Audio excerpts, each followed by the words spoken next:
உச்சக்கட்ட கரப்ஷன் ரெண்டு கவர்மெண்ட்டில் நடந்திருக்கு. 2017 2026 வரைக்கும் கிட்டத்தட்ட 9 வருஷம் ஒரு பெரிய ஊழல் நடந்திருக்கு. அப்போ அந்த ஊழலில் நாங்கள் வந்து தோண்டி எடுக்க போகிறோம். அதாவது ஊழல் பண்ணவங்களையும் விட மாட்டோம், ஊழல் நாங்களும் பண்ண மாட்டோம், இதுக்கு முன்னாடி பண்ணவங்களையும் விட மாட்டோம். மக்கள் பணத்திலிருந்து ஒரு பைசா கூட தொடமாட்டோம், தொடவும் விடமாட்டோம், இதுக்கு முன்னாடி தொட்டவங்களையும் விடமாட்டோம். ஆலமரம் மாதிரி இருக்குது ஊழலுங்கிறது.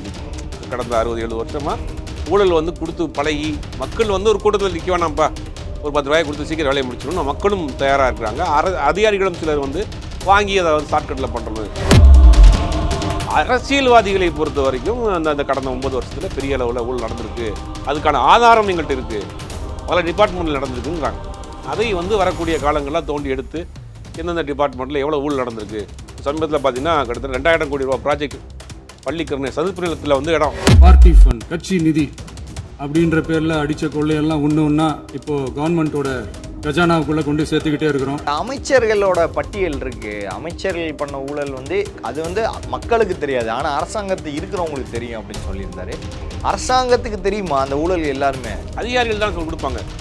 அந்த அதிகாரி ரிப்போர்ட் கொடுத்துருவாங்கல்ல. முந்தைய அரசு பண்ணதெல்லாம் அதிகாரிகள் அவங்க கொடுத்துட்டு சரண்டர் ஆயிடுவாங்க. திமுகவுடைய பல தகவல்களை பல பொது வெளிகளுக்கு கொடுத்ததே திமுக அமைச்சர்கள் தான். ஏன்னா இவன் அவனை போட்டு கொடுக்குறது, அவனை இவனை போட்டு கொடுக்குறது, இந்த அமைச்சர் அவரை காலி பண்ணணும், இந்த அமைச்சர் அவரை காலி பண்ணணும். இது ஒரு பெரிய நெட்வொர்க்குங்க. உள்ளுக்குள்ளே வந்து மேல் மட்டத்திலேருந்து அடிமட்டம் வரைக்கும் அந்த காசு, இந்த லஞ்சம்ங்கிறது வந்து ஊறி போய் கிடக்கு. வரக்கூடிய நாட்களில் முன்னாள் அமைச்சர்கள், முன்னாள் எம்எல்ஏக்கள் ஊழல் வந்து அடுத்த கட்டமாக ரிலீஸ் ஆகலாமா? அடுத்த 6 மாதம் கண்டிப்பாக எல்லாத்தையும் தோண்டி எடுத்துட்டாங்க. இருக்கு. மிக விரைவில் ஒரு முக்கியமான அமைச்சர் மிக விரைவில் வந்து அவர் வந்து கைது செய்யப்படலாம் கூட சொல்றாங்க. ஒரு சோன் டிபார்ட்மெண்ட்ல ஒரு ட்விட்டு போடுறதுக்காக மாசம் 7 லட்ச ரூபா கொடுப்பாங்களா ஒரு டிபார்ட்மெண்ட்ல? அது கேட்டால் அது வந்து லீகலான ஊழல். அது இது புதுசாக வந்த அரசாங்க பணத்தை யாருக்கு சூறையாடி இருக்கா, கொள்ளையடிச்சிருக்கா அப்படிங்கிற லிஸ்ட்டை தோண்ட ஆரம்பிச்சிட்டாங்க. அது நேரடியாக மாட்ட போகிறது எத்தனை பேர், அதுக்கு சப்போர்ட்டராக இருந்த எத்தனை பேர், கான்ட்ராக்ட் வாங்கின எத்தனை பேர், வெளியில் பல முகமூடிகளோட பல பேனரோட சுற்றிக்கிட்டு இருந்தவங்களாம் மாட்ட போகிறாங்க. பிரைம் 9 தமிழ் நேயர்கள் அனைவருக்கும் வணக்கம். இன்று நம்ம நேர்காணல் நம்முடைய இணைந்திருப்பவர் மூத்த பத்திரிகையாளர் திரு சுபேர் அவர்கள். சார் வணக்கம். வணக்கம். திமுக தாவேகா முதல் வந்து தேர்தலுக்கு முன்னாடி ஆரம்பித்து தேர்தல் முடிந்து அதுக்கப்புறம் வெற்றி பெற்று சட்டமன்றத்திலும் தொடர்ந்து திமுக தாவேகா அவங்க சொல்ல வர ஒரே குற்றச்சாட்டு தாவேகா மேலும் வைக்கிறது கரப்ஷன். ஊழலில் ஊறி திளைத்திருக்கிற கட்சி தான் திமுக அப்படின்றத மென்மேலும் சொல்கிறாங்க. அதாவது வெளியே பேசுகிறது ஒன்று, சட்டமன்றத்திலே பேசுகிறாங்கன்னா ஆதாரப்பூர்வம் இல்லாமல் பேச மாட்டாங்க. முதலமைச்சர் பேசுகிறாரு, அமைச்சர்கள் பேசுகிறாங்க. முதலமைச்சர் எனக்கு ரொம்ப ஸ்ட்ராங்காக சொல்கிறாங்க, நீங்கள் எவ்வளோ ஊழல் பண்ணிடுறீங்க, ஊரடிச்சு ஒலையில் வச்ச வரைக்கும் எல்லாம் இருக்குது, எடுத்து 2017 2026 வரைக்கும் நீங்கள் பண்ண எல்லா ஊழலையும் விடுவேன் அப்படின்னு சொல்கிறாரு. இவ்வளோ தூரம் பேசுகிறாருன்னா ஆதாரத்தோடு பேசுகிறாரு, ஆதாரம் இல்லாமல் அடிச்சு விட்றதா? இல்லை, ஆதாரத்தோட சட்டமன்றத்தில் ஆதாரம் இல்லாமல் பேச முடியாது. சட்டமன்றத்தில் அவை குறிப்பின்னு ஒன்று இருக்குது, அதில் குறிப்பீடு எழுதப்பட்டிருக்கும். அது நீங்கள் எத்தனை வருஷம் கழித்து பார்த்தா கூட அது வந்து ரெக்கார்டு இருக்கும், அவை குறிப்பு. அப்படிங்கும்போது சட்டமன்றத்தில் ஒரு முதலமைச்சர் பேசுகிறார் அப்படிங்கும்போது ஆதாரம் இல்லாமல் பேச மாட்டார். அம்மையார் ஜெயலலிதா, ஐயா கலைஞர் அவர்களுடைய மறைவுக்கு பிறகு எடப்பாடி பழனிசாமி அரசாங்கம், அதுக்கு பிறகு ஒரு ஸ்டாலின் அவருடைய அரசாங்கம், இந்த 2 அரசாங்கத்துலேயும் ஏகப்பட்ட கரப்ஷன் நடந்திருக்கு. உச்சக்கட்ட கரப்ஷன் ரெண்டு கவர்மெண்ட்டில் நடந்திருக்கு. 2017 2026 வரைக்கும் கிட்டத்தட்ட 9 வருஷம் ஒரு பெரிய ஊழல் நடந்திருக்கு. அப்போ அந்த ஊழலில் நாங்கள் வந்து தோண்டி எடுக்க போகிறோம். அதாவது ஊழல் பண்ணவங்களையும் விட மாட்டோம், ஊழல் நாங்களும் பண்ண மாட்டோம், இதுக்கு முன்னாடி பண்ணவங்களையும் விட மாட்டோம் அப்படிங்கிற ஒரு விஷயத்தை பண்ணுறாரு. இதை விட முக்கியமாக இனி ஊழல் பண்ண மாட்டோம்னு சொல்கிறதுல பெரிய விஷயம். ஊழல் பண்ண மாட்டோம்னு வாயில் எல்லாரும் சொல்கிறாங்க. ஊழலில் ஒழிக்க போகிறோங்கிற ஒரு டேக்லைனுங்கிறது வந்து ரொம்ப பழைய டேக்லைனு. கரப்ஷன் ஃப்ரீன்றது ரொம்ப பழைய டேக்லைன். அது ஆல் இண்டியா லெவலில் டெல்லியில் இருந்து ஆரம்பித்து அரவிந்த் கெஜ்ரிவால் வந்து ஆரம்பிக்கப்பட்டது அதுதான். ஊழலில் ஒழிக்கிறோம், ஊழல் ஒழிப்பு இயக்கம் அப்படின்னு அண்ணா ஹசாரேவோட சேர்ந்து அவர் ஒரு பெரிய உண்ணாவிரதம்லாம் இருந்து ஒரு ஆரம்பித்து கடைசியில் அந்த கட்சியே பல குற்றச்சாட்டுகளுக்கு ஆளாச்சு. அது வந்து இல்லைன்னு வெளியில் வந்தாங்கன்னு வச்சுங்களேன், மாற்று நிறையா இருக்குதுல்ல. அப்போ ஊழல் ஒழிப்பு அப்படிங்கிறதை வந்து ஒரு ஆல் இண்டியா லெவல் பிரச்சனை, அது அகில இந்திய அளவு பிரச்சனை.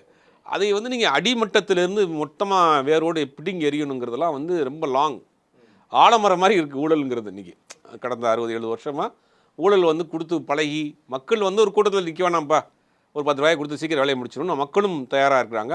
அதிகாரிகளும் சிலர் வந்து வாங்கி அதை வந்து ஷார்ட்கட்டில் பண்ணுறது, வருமானமே இல்லைங்கம்பாங்க. நீ அரசு ஊதியர் தானே சம்பளம் வருதுல என்ன போகுது, இல்லைங்கம்மா எக்ஸ்ட்ரா வருமானமே இல்லை அப்படிம்பாங்க சில பேர். அப்போ இது வந்து ஊறி போய் கிடக்கு. ஊழல்ங்கிறது ஒரு பெரிய அளவில் ஊறி போயிருக்கு. அந்த ஊற்றுக்கண்ணை முதல்ல மூடணுங்கிறாங்க. அந்த ஊற்றுக்கண்ணை தோண்டி எடுக்கிறதுக்கே பல வருஷம் ஆகும். மொத்தமாக சிஸ்டம் மாற்றணும். ஊழலை வந்து மக்களும் சேர்ந்து இது வந்து ஊழலுக்கு எதிரான ஒரு முயற்சி எடுத்தால் தான் ஒழிக்க முடியும். வெறும் அரசினுடைய திட்டங்களோ, அரசினுடைய கட்டுப்பாடுகளோ, அரசினுடைய சட்டங்கள் மட்டும் ஊழல் ஒழிக்க முடியாது. மக்கள் ஊழல் கொடுக்க மாட்டேன், ஊழல் கேட்குற அதிகாரிகளே எக்ஸ்போஸ் பண்ணுவேன், அந்த மனநிலைக்கு வரும். நம்ம எதுக்குப்பா இவனை வீடியோ எடுத்து போட்டுக்கிட்டு எதுக்குப்பா நம்ம கம்ப்ளைண்ட் பண்ணிக்கிட்டு நம்ம போயிட்டே இருப்போம். 10 ரூபாய் கொடுத்து வேலையை முடிச்சுட்டு 2000 ரூபா ஆகும் ஃபைனு, 500 ரூபாய் கொடுத்து நம்ம போயிடுவோம் அப்படிங்கிற மனநிலையில் தானே இருப்போம் எல்லோரும், பெரும்பாலான மக்கள். அப்போ அந்த மனநிலையில் உள்ள மக்கள் ஊழல் நான் கொடுக்க மாட்டேன் அப்படிங்கிற ஒரு முடிவுக்கு மக்கள் வரணும். அரசாங்கம் வந்து ஒத்துழைப்பு தரணும், அதிகாரிகள் ஒத்துழைப்பு தரணும். எல்லாம் சேர்ந்தால் தான் ஊழல் ஒழிக்க முடியும். அரசியல்வாதிகளை பொறுத்த வரைக்கும் அந்த கடந்த 9 வருஷத்தில் பெரிய அளவில் ஊழல் நடந்திருக்கு, அதுக்கான ஆதாரம் எங்கள்கிட்ட இருக்குது, பல டிபார்ட்மெண்ட்டில் நடந்திருக்குங்கிறாங்க. அதை வந்து வரக்கூடிய காலங்களாக தோண்டி எடுத்து எந்தெந்த டிபார்ட்மெண்ட்டில் எவ்வளோ ஊழல் நடந்திருக்கு. இப்போ சமீபத்தில் பார்த்தீங்கன்னா கிட்டத்தட்ட 2000 கோடி ரூபா ப்ராஜெக்ட் பள்ளிக்கரணை சதுப்பு நிலத்தில் வந்து இடம், அது வந்து பாதுகாக்கப்பட வேண்டிய ஒரு இடம். எனக்கு அந்த பகுதியில் போகிறப்பெல்லாம் பார்க்குறப்ப நான் அந்த பகுதியை பார்த்துருக்கேன். 96, 97 காலகட்டங்களில் அந்த பிரிட்ஜெலாம் இருக்காது. அதாவது என்ன, மழை காலங்களில் வந்து அந்த பிரிட்ஜு ஃபுல்லாக தண்ணி வந்துடும். பிரிட்ஜுனா சின்ன பிரிட்ஜாக இருக்கும், தரைப்பாலமாக இருக்கும். நீங்கள் வேளச்சேரி போயிருக்கீங்க, உங்களுக்கு தெரியும். வேளச்சேரி சென்னை சில்ஸ் இருக்கு இல்லையா, அதை தாண்டினோடனே ஃபுல்லாகவே வந்து பார்த்தீங்கன்னா 2 சைடில் ஃபுல்லாக வந்து அந்த புல்லாக விளைஞ்சு கிடக்கும். ஒரு தரைப்பாலம் இருக்கும். நல்ல மழை பெஞ்சதுன்னா அந்த தரைப்பாலத்துக்கு மேலே தண்ணி வரும். கண்ணு கட்டிய தூரம் வரைக்கும் மிக அழகான ஒரு இடமா இருக்கும். அது அப்படியே சுருங்கி கடந்த 20 வருஷத்தில் ஒரு சதுப்பு நில காடு, அது பாதுகாக்கப்பட வேண்டிய ஃபாரஸ்ட், அது ரிசர்வ் ஃபாரஸ்ட்டு. அது வந்து இன்றைக்கி பூரா வந்து கட்டடங்களாக மாறி போச்சு. அங்கே இருக்கக்கூடிய தண்ணிகளுமே சாக்கடையாக போச்சு 20 வருஷத்தில், கடந்த 20 வருஷத்தில். இப்போ உச்சபட்சமாக அந்த சதுப்பு நிலை இடத்துல ஏரிக்குள்ளேயே ஒரு பெங்களூர் கட்டுமான நிறுவனத்துக்கு கிட்டத்தட்ட 2000 கோடி ரூபாயில் அப்பார்ட்மெண்ட் கட்டுறதுக்கு கான்ட்ராக்ட் கொடுத்துருக்காங்க. அதை வந்து உச்சநீதிமன்றம் வரைக்கும் போய் அந்த கேஸ் நடந்துருக்கு. இப்போ அதுக்கு வந்து என்ஓசியை வந்து சிஎம்டியை கேன்சல் பண்ணியிருக்கு இந்த அரசாங்கம். 2000 கோடி ரூபா ப்ராஜெக்ட். இந்த மாதிரியான விஷயங்கள் இப்போ நம்ம கண்ணுக்கு தெரிஞ்சதை பேசுகிறோம். இந்த மாதிரி கண்ணுக்கு தெரியாத விஷயங்கள் கடந்த 10-20 வருஷமாக நடந்துகிட்டே தான் இருக்குது.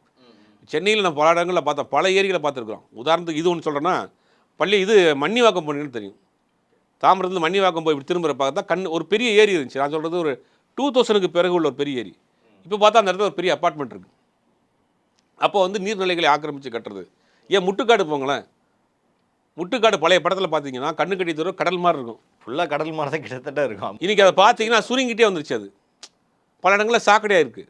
அப்போ இது எல்லாமே வந்து சுற்றுச்சூழலை வந்து மாசுபடுத்துறது, இயற்கை சூழலை வந்து கெடுக்கிறது, அதை வந்து ஆட்டையை போடுறது, கொஞ்சம் கொஞ்சமாக ஆக்கிரமம் பண்ணுவாங்க. ஒரு ஏரியா இன்றைக்கி எவ்வளோ இதாக இருக்குன்னு பாருங்கள். போய் பார்க்குறப்ப நம்ம பார்த்ததுனால சென்னையை சுற்றி சொல்கிறோம். இந்த மாதிரியான மக்கள் கண்காணிப்பில் கண் பார்வையில் இருக்கக்கூடிய இடங்கள்லேயே இந்த மாதிரியான விஷயங்கள் நடந்திருக்கு. அப்போ கண்ணுக்கு தெரியாத விஷயங்கள் இருக்குது, கண்ணுக்கு தெரியாத எவ்வளோ செயல்பட்டுருக்கு. இன்றைக்கி கூட முதலமைச்சர் பேசுனதில் கூட சொல்லியிருக்காரு, கனிம வள கொள்ளை கிட்டத்தட்ட 7 இதை வந்து மூடியிருக்கோம், குவாரியை வந்து மூடியிருக்கோன்றாங்க. இல்லீகலாக செயல்பட்டு கொண்டிருந்த, சட்டவிரோதமாக செயல்பட்டு கொண்டிருந்த 7 குவாரியை மூடியிருக்கோம். அதில் ஏகப்பட்ட கரப்ஷன் இருக்குது. அதிகமான கரப்ஷன் வந்து இந்த மைனிங்கில் தான் நடக்கும். அதிலெல்லாம் வந்து மூடியிருக்கோன்றாங்க. ஆனால் இதை வந்து இவங்க எப்படி லாங் ஸ்டாண்டு இதை கொண்டு போக போகிறாங்க, இந்த ஊழல் ஒழிப்புங்கிற விஷயத்தை எப்படி கொண்டு போகிறாங்க. அதனால் நிறைய பிரச்சனைகள் வரும், உச்சக்கட்ட பிரச்சனைகளோடு கூட வரும். அதை வந்து எப்படி நீங்கள் 4 தொழிலதிபர்கள் பேசி தான் என்ன பண்ணுவீங்க? 4 தொழிலதிபர்கள் தான் நீங்கள் தீர்மானிக்கிறான், கார்ப்பரேட் தான் தீர்மானிக்கிறான், எல்லாத்தையும் அரசியலில் கார்ப்பரேட் தான் தீர்மானிக்கிறான். அப்போ உச்சபட்சமாக இவங்க அவங்களுடைய அடிமடியில் கை வைக்கிறப்ப நிறைய பிரச்சனைகளை ஃபேஸ் பண்ண வேண்டிய கட்டாயத்துக்கு வருவாங்க. அதை எப்படி பண்ண போகிறாங்கன்னு தெரியல.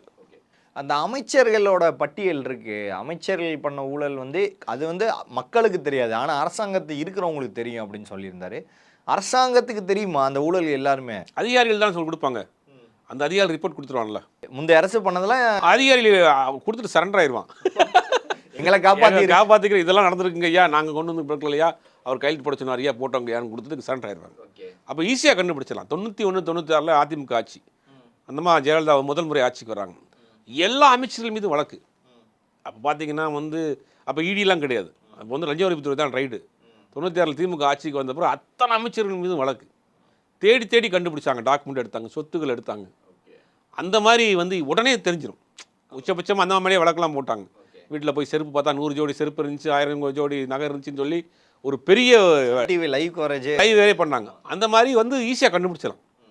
உதாரணத்துக்கு ஒரு அமைச்சர் புதுசாக போய் ஒரு டிபார்ட்மெண்ட்டில் உட்கார்றாருன்னா செலவு வச்சே கண்டுபிடிச்சிடலாம். உதாரணத்துக்கு ஒரு சோன் டிபார்ட்மெண்ட்டில் ஒரு ட்விட்டு போடுறதுக்காக மாதம் 7 லட்ச ரூபா கொடுப்பாங்களா சொல்கிறேன், ஒரு டிபார்ட்மெண்ட்டில்.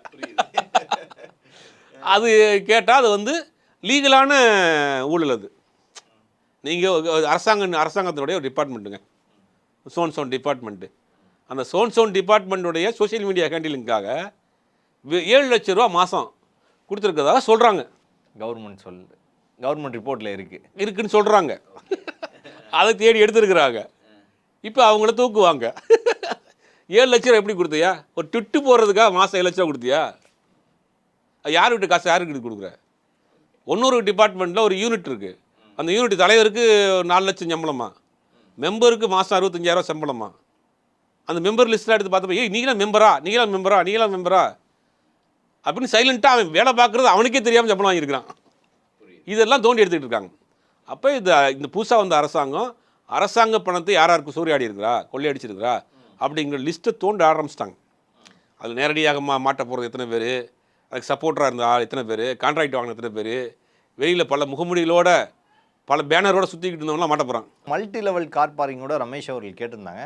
அதுக்கு சேகர்பாபு பதில் சொல்லும்போது, முன்னாள் அமைச்சர் சேகர்பாபு சொல்லும்போது என்ன சொல்லியிருந்தாருன்னா, உங்களுக்கு இப்போ எந்த அரசு அதிகாரி வந்து இப்போ இதை சொல்கிறாரோ அதே அதிகாரி தான் அன்றைக்கி அரசாணையை வெளியிட்டார் அப்படின்னு சொன்னார். அதாவது ஒரு அரசு அதிகாரின்றவன் இந்த பக்கம் இருக்கும்போது இந்த பக்கம் ஆட்சி மாறிச்சுன்னா இந்த பக்கம் அப்படியே காட்டி கொடுத்துருவாங்க. அதாவது அரசு அதிகாரிகளை பொறுத்த வரைக்கும் அமைச்சர்கள் சொல்கிறது தான் அவங்க டிராஃப்டாக கொண்டு வந்து கொடுப்பாங்க. அவர் தான் கையெழுத்து போடுறாரு. யார் கையெழுத்து போட போகிறார்? அமைச்சர் தான் கையெழுத்து போட போகிறாரு. இப்போ நீங்கள் ரிஜெக்ட் பண்ண முடியாது. நீங்கள் அதை இப்போ அதிகாரி கொண்டு கொடுத்தெல்லாம் கண்ண மூடி கையெழுத்து போட்டிங்களா? அப்போ நீங்கள் எதுக்கு அமைச்சராக இருந்தீங்கன்னு கேட்க வேண்டியதாக இருக்குல்ல. இப்போ நீங்கள் அந்த இடத்துல ஒரு car parking, multi level car parking கட்டுறீங்க, அங்கே தேவையில்லாத ஒரு ப்ராஜெக்ட் அதுன்னு அறநிலைத்துறை அமைச்சர் ரமேஷ் சொல்கிறாரு. அதுக்கு நீங்கள் கவுண்டர் எனக்கு தெரியாதுன்னு சொல்ல முடியுமா? நீங்கள் தானே பொறுப்பு. அதுக்கு அவர் தானே கையெழுத்து போடல. கையெழுத்து போடுறத விடுங்க, கையெழுத்து தான் போட்டாங்கண்ணா. பொறுப்பு யார்? அவர் தான் பொறுப்பு. அப்போ நான் வந்து தெரியாமல் போட்டேன், இல்லை வந்து பின்னாடி யூஸ் ஆகுன்னு போட்டேன், இல்லை அந்த பகுதியில் வரக்கூடியவங்களுக்கு அது பயன்படும்னு போட்டேன், இதான் ஒன்று சொல்லணும்ல. அதிகாரி மேலே தள்ளி விட்டோம்னா அதிகாரி என்ன செய்ய முடியும்? அதிகாரி டிராஃப்ட் ரெடி பண்ணுவார், கொண்டு வந்து கொடுப்பாரு ப்ரொப்போசலை, அதை கையெழுத்து போட போகிறாரு. இப்போ செல்லூர் ராஜ் வந்து இந்த தெர்மாக்கோல் மேட்டருக்குள்ள அவர்கிட்ட பணம் இப்போ அவர் மாதிரி தனியாக கேட்டேன், என்னென்ன உங்களுக்கு திருப்பி அந்த தெர்மாக்கோல் அது ஏங்க கேட்குறீங்க, வந்து ஒரு இது திறப்பலான்னு சொல்லி கூப்பிட்டு போனானுங்க. அதிகாரியை கொண்டா ஆமாம். நான் வந்து அமைச்சராக இருக்கிறேன், வேறு நிகழ்ச்சிக்கு போயிட்டு வந்துட்டு இருந்தேன். அப்போ கூப்பிட்டாப்புல வந்து இந்த இடத்துல இந்த மாதிரியான ஒரு இது இருக்குது, நீங்கள் வந்து லான்ச் பண்ணிட்டு போங்கன்னாங்க. நீங்கள் இன்றைக்கி என்னன்னு தெரியல, ஒரு அரசு அதிகாரி கூப்பிட்றாருன்னு நான் போய் பண்ணேன். நான் வந்து பேப்பர் அந்த தெர்மாக்குள்ள வச்சு பறந்துருச்சு, அது ஒரு இன்றைக்கி வரைக்கும் என்னை பிடிச்சிட்டாங்கன்றாரு. அப்போ அவர் வந்து தற்செயலாக பண்ணது. ஒரு டிபார்ட்மெண்ட்டில் ஒரு ஸ்கீமை இம்ப்ளிமெண்ட் பண்ணுறப்ப அந்த ஃபைலை படித்து பார்க்காம இருந்தார் அமைச்சர்னு கேட்க வேண்டியதாக இருக்குல்ல. இப்போ ரமேஷ் பூசா வந்திருக்காருன்னா கூட எல்லா ஃபைலையும் எடுத்து படித்து பார்க்குறாரு, இதெல்லாம் தேவையில்லாத செலவிடங்கள் அப்படின்னு பார்க்குறாங்க. இது போன முறையில் பிடிஆர் இருந்தார்ல, பிடிஆர் இருக்கப்போ சொல்லுவாங்க, அதாவது நிதியமைச்சரை பொறுத்த வரைக்கும் எல்லா டிபார்ட்மெண்ட்டுக்கு ஃபண்டு அலாட் பண்ணுறது அவங்க தான். பிடபிள்யூடியாக இருக்கட்டும், வந்து வாட்டர் போர்டாக இருக்கட்டும், டிரான்ஸ்போர்ட்டாக, எல்லாத்துக்கும் பணத்தை வந்து அலாட் பண்ணுறது இவர் தான். அப்போ அவர் என்ன செய்வார்னா, வீண் செலவுகள் இருக்குல்ல அப்புறம் கட் பண்ணுவாராம். இப்போ நீங்கள் வந்து ஒரு டிபார்ட்மெண்ட்டில் சோன் டிபார்ட்மெண்ட்டில் இந்த ப்ராஜெக்ட்டுக்கு ஒரு 300 கோடி ரூபான்னு ஒரு ப்ராஜெக்ட்டை கொண்டு போய் கொடுத்தீங்கன்னா பெரும்பாலும் இருக்கக்கூடிய நிதியமைச்சர்கள் அதை சாங்ஷன் பண்ணிடுவாங்க. இவர் என்ன பண்ணுவாராம், இந்த 300 கோடியில் வீண் செலவினம் இது அதுன்னு பார்த்து இதெல்லாம் வேண்டாம், இதெல்லாம் வந்து லெஸ் பண்ணி எடுத்துட்டு வாங்க போங்க அனுப்பிச்சி விட்டு வரோம். அதனால பல அமைச்சர்கள் குறி வச்சு இவரை கழிவு பண்ணாங்க. பிடிஆர் இவர்கிட்ட போய் ஃபண்டு கேட்டோம்னா தேவையில்லாத கேள்வி கேட்குறாரு, தேவையில்லாதெல்லாம் வந்து குறைக்க சொல்கிறாரு. அப்போ இந்த நிதியமைச்சராக இருக்கக்கூடாதுன்னு திட்டமிட்டே திமுகக்குள்ள. இன்னொரு பெரிய அதிர்ச்சிகரமான தகவல் சொல்கிறேன், திமுகவினுடைய பல தகவல்களை பல பொது வழிகளுக்கு கொடுத்ததே திமுக அமைச்சர்கள் தான். ஏன்னா இவன் அவனை போட்டு கொடுக்குறது, அவனை போட்டு கொடுக்குறது, இந்த அமைச்சர் அவரை காலி பண்ணணும், இந்த அமைச்சர் அவரை காலி பண்ணணும், இந்த மாதிரி காலி பண்ணுறது இதுதான் இது. இப்போ அப்போ நீங்கள் என்ன ஏன் சொல்ல வரேன்னா, இன்றைக்கி ஒரு அதிகாரி கொண்டு வந்து கொடுக்குறாரு ஃபைலு, அதை நம்ம பார்க்காம கையெழுத்து போட்டேன்னு சொல்ல முடியுமா? அப்போ நீங்கள் பொறுப்பேற்றுக்கு. நான் வந்து பிற்காலத்தில் அது பயன்படும்னு நினச்சி போட்டேன், இல்லை அந்த பகுதிகளுக்கு வரக்கூடிய சுற்றுலா பயணிகளுக்கு பயன்படும்னு போட்டேன், இல்லை அந்த வரக்கூடிய பக்தர்களுக்கு பயன்படும்னு போட்டோம், அது தேவையில்லாத ஒரு ப்ராஜெக்டாக நீங்கள் கேன்சல் பண்ணிடுங்கன்னு முடிச்சிருக்கலாம். அதுக்கு அதிகாரி மேலே பழியை போட்டு போடுறப்ப அவர் மேலே அது தப்பிச்சுக்கிறது தானே. அது தொழில்துறை அமைச்சர் கீர்த்தனா கூட சொல்லியிருந்தாங்க. என்ன அப்படின்னா, ஒரு மேடையில் பேசும்போது ஒவ்வொரு இன்வெஸ்டர்ஸ்டையும் இங்கே வர்ற ஒவ்வொரு முதலீடுகளுக்கும் 30% வாங்கினீங்கல்ல, அதனால தான் இன்னைக்கு யாரும் உங்கள் பக்கம் வரமாட்றாங்க அப்படின்ற ஒரு இதை சொல்கிறாரு. 30% கமிஷன்றது உறுதி. அது எல்லா அரசாங்கத்திலும் இருக்குது. அதான் இதுக்கு முன்னாடி திமுக அதிமுக தான் நம்ம எல்லா அரசாங்கத்தையும் கமிஷன் இருக்குங்க. ரோடு போடுற கான்ட்ராக்ட்லேருந்து நீங்கள் வந்து இப்போ ஃபேக்ட்ரி பெர்மிஷன் வாங்குறதுலேருந்து எல்லாத்துக்குமே வந்து ஒரு ஒரு பெர்சன்டேஜ் இருக்குது. அது வந்து கேட்டகரி வைஸ் பிரிப்பாங்க. கவுன்சிலர்லேருந்து, அமைச்சர்லேருந்து, எம்எல்ஏலேருந்து, முதலமைச்சர் வரைக்கும் அந்த பெர்சன்டேஜ் போகும். அது எழுதப்படாத சட்டம். அது எல்லா ஆட்சி காலத்துலையும் இருக்குது. இவங்க அதை வந்து செய்கிறாங்களா இல்லையா அப்படிங்கிறத நம்ம பொறுத்து இருந்தால் பார்க்கணும். ஏன்னா அப்படியே அந்த ஒரு ஃபார்மேட்டுக்குள்ளேயே வண்டி ஓடிக்கிட்டு இருக்கு. கமிஷன் கொடுத்தது தான் வண்டி நடக்கும், ஓடும் அப்படின்னு. ஒரு தொகுதியில் எம்எல்ஏவாக இருக்கிறாரோ அந்த தொகுதியில் ரோடு போடுறாங்க அப்படின்னா அவருக்கான கட்டிங் போயிடும். ஏஇடி வரைக்கும் போகும் அது அந்த காசு. இது ஒரு பெரிய நெட்வொர்க்குங்க. உள்ளுக்குள்ளே வந்து மேல் மட்டத்துலேருந்து அடிமட்டம் வரைக்கும் அந்த காசு, இந்த லஞ்சம்ங்கிறது வந்து ஊறி போய் கிடக்கு. இவ்வளோ ஊறி போய் கிடக்கு. ஆனால் லாங் டேர்ம் கேட்கணும். ஒரு 4 வருஷம் கொடுங்க, 2 வருஷம் கொடுங்க, 3 வருஷம். எனக்கு தெரிஞ்சு 5 வருஷம் கூட முடியாது. இல்லை, ஆனால் ஒரு 6 மாதம் கொடுங்க. ஒரு 6 மாதத்தில் கொஞ்சம் சேஞ்சை காமிக்கிறேன் அப்படின்னு சொல்கிறாரு. 6 மாதத்தில் சேஞ்சு காமிக்கிறப்ப 6 மாதத்துக்குள்ளே பிரச்சனையும் வரும். மிகப்பெரிய பிரச்சனைலாம் கொடுப்பாங்க, மிகப்பெரிய குடைச்சலாம் கொடுப்பாங்க. அப்படி ஒரு சுச்சுவேஷனுக்கு வரப்போ எல்லாம் ஒன்று சேருவாங்க. ஆனால் எப்படி ஃபேஸ் பண்ண போகிறாங்கன்னு தெரியல, வெயிட் பண்ணி பார்ப்போம். விஜய் அவர்களுக்கு எதிராக மொத்த பேரும் மொத்தமாக சேருவாங்க. ஏகப்பட்ட பிரச்சனை கொடுப்பாங்க, ஏகப்பட்ட குடைச்சல் கொடுப்பாங்க. இவர் எப்படி சமாளிக்க போகிறாரு? அவர் தானே முதலமைச்சர், அவரை தாண்டி என்ன தமிழ்நாட்டில்? அப்படி கிடையாதுங்க. அதுக்கு மேல் மட்டம்லாம் ஒரு பவர் சென்டர் இருக்குது. நீங்கள் உங்களுக்கு அதிகாரிகள் மட்டத்தில் ஒரு பவர் சென்டர் இருக்குது. அதிகாரிகள் மட்டத்தில் இருக்கிற பவர் சென்டர் அரசியல்வாதி பவர் சென்டர் கூட வேறு. போன ஆட்சி காலத்தில் ஒரு அதிகாரி மேலே மிகப்பெரிய குற்றச்சாட்டு. அந்த அதிகாரி இன்றைக்கி மிகப்பெரிய பதவியில் இருக்கிறார். பல பேர் சொல்லலாம். நம்ம எப்படி வந்தாங்க? இவங்களே வச்ச குற்றச்சாட்டு கூட இவங்க தான் அந்த அதிகாரி மேலே வச்சுருப்பாங்க. ஆனால் இருக்காங்க. ஏன் அப்படின்னா அதிகாரிகள் மட்டத்தில் இருக்கக்கூடிய ஒரு பவர் சென்டர். அந்த பவர் சென்டர் வந்து அரசியல்வாதி பவர் சென்டரை விட பயங்கரமானது.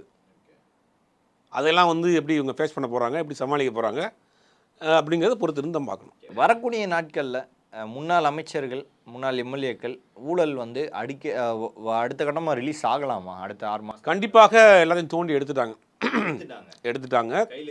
இருக்குது. மிக விரைவில் ஒரு முக்கியமான அமைச்சர் மிக விரைவில் வந்து அவர் வந்து கைது செய்யப்படலாம் கூட சொல்கிறாங்க. ஓகே, நல்ல பேர் போன அமைச்சராக? பேர் போன அமைச்சர் தான். எல்லாருமே பேர் போன அமைச்சர் தான். எல்லாருமே பேர் போன அமைச்சர் தான். அவரை பார்த்தீங்கன்னா அவர் தான் இப்போ மிக நெருங்கிட்டாங்க அவர்ன்றாங்க. யாருக்கு பக்கத்தில் இருக்கிறவர்? எல்லாம் கொங்கு பகுதியில் இருக்கிறவர் தான். மிக முக்கியமான கொங்கு பகுதியில் இருந்த ஒரு வளமாக இருந்த அமைச்சர் ஒருத்தரை வந்து அவருடைய அத்தனை இதையும் தோண்டிட்டாங்கன்றாங்க. எல்லாத்தையும் அவருடைய அத்தனை திடுக்கத்தம் வேலையெல்லாம் தோண்டி எடுத்துகிட்டு லீகலாக வந்து அவர் லாக் பண்ணால் மிஸ் ஆகவே வச்சா குறி தப்பக்கூடாதுங்கிற மாதிரி அவரை வந்து பக்காவாக ஸ்கெட்ச் போட்டு தூக்க போகிறாங்க. அவர் தொட்டா திமுக பற்றிக்கும். பற்றிக்கிறோம் எல்லாத்துக்கும். அது மாதிரி நிறைய பேர் சொல்கிறாங்க. நிறைய பேருடைய லிஸ்ட்டில் எடுத்தாங்க. எந்தெந்த டிபார்ட்மெண்ட்டில் அதிகபட்சமான ஊழல் யாராவது பண்ணியிருக்காங்கிறதை அவங்க வந்து விடக்கூடாது அப்படிங்கிறது நம்ம தெளிவாக இருக்கிறாங்க. பல்வேறு கேள்விகளுக்கு பதில் தமைக்காக மிக்க நன்றி சார். நன்றி, வணக்கம்.